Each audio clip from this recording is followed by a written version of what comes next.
guys, welcome to the adventures. All right, so I just got done my driving shift and now Scott's driving. He's over here, you can't see him. There's his hand. And you guys will be proud of me. I have my seatbelt on. Thumbs up to that. All right, so best lane to travel, how to choose it, and all the different scenarios for 3 lanes, for 5, 6, 7, up to 8 lanes, when you count the express lanes in, traffic around the beltway areas, the construction, the accident traffic. How do you choose the best lane? Well, here's what works best for us.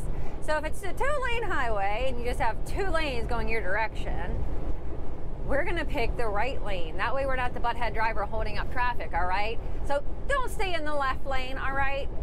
Pass the people and get back over, all right?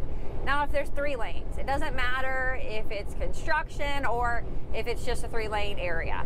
Pick the middle lane. The middle lane is gonna be the best lane to travel because the far left lane is going to be people that know where they're going and they're going there at a faster speed than what you're going to be able to do in your truck. So, yeah, Scott said speed racers.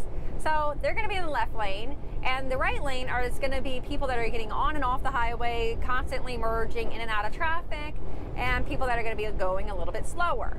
So the middle lane is going to be more of the through traffic. So I suggest that lane. And especially in the construction zone, I'm going to have a time-lapse video at the end of this one to show you what that looks like. On I-4 in Florida, it is really, really crazy, really tight lanes, swerving all over the place. I don't know who designed that work zone, but it is insane. Yeah, somebody in Disney, they thought it was a roller coaster ride and they got a little confused. It is insane, seams, bumps, all of a sudden, like I said, switchback. It is insane, all right? So we pick the middle lane because it's tight lanes. You have people getting on and off where there's not much merge to get on and off, so people are aggressively braking to get off the highway. They are just popping out into the traffic where there's no merge to accelerate. And then the people in the left lane think they're NASCAR drivers and they're going flying on the road, not knowing where the heck traffic's going or the next direction the construction zone is going to go. So the middle lane is going to give you a little bit of wiggle room also. Normally it is the wider lane out of all of those, and you don't have to worry about being up against that Jersey barrier, especially if you have doubles and having that wiggle wagon bump to the Jersey barrier. That's not going to be fun. You see the Jersey barrier is knocked over. That's why, because trailers bump them when they're going too fast and try to squeeze it. All right, now what if there's 4, 5, 6, maybe 8 lanes of traffic and you're coming into beltway areas like DC, Richmond, Orlando, Jacksonville, all of those places? That's where we've been driving. How do you pick the best lane to travel? Well, you're gonna use the same scenario that you did when there was 3 lanes. You're gonna try to pick one of the middle lanes. That way it's the exact same scenario. People are merging on one side and going fast on the other side. When you're starting all the way over to the left, you're gonna pick probably the 3rd lane over, or the 2nd or 3rd lane.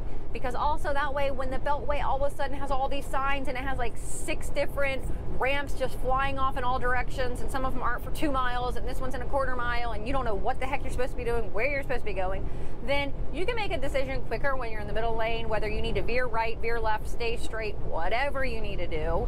It's easier to adjust to that than if you're in the far right lane and you have to hop over 4 lanes to merge left, all right?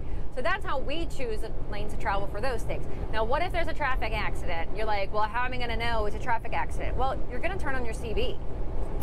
That's really helpful because the driver's heading the opposite direction than you, they're gonna be on the radio saying, hey, left lane blocked, right lane blocked, shoulder, whatever the scenario is, and they're gonna tell you directions on where to get there. And then the drivers that are heading the same direction as you are gonna be talking about it on where you need to go and letting you in. If you don't have a CB, because you just don't have a CB, I don't know, it's always helpful in accidents.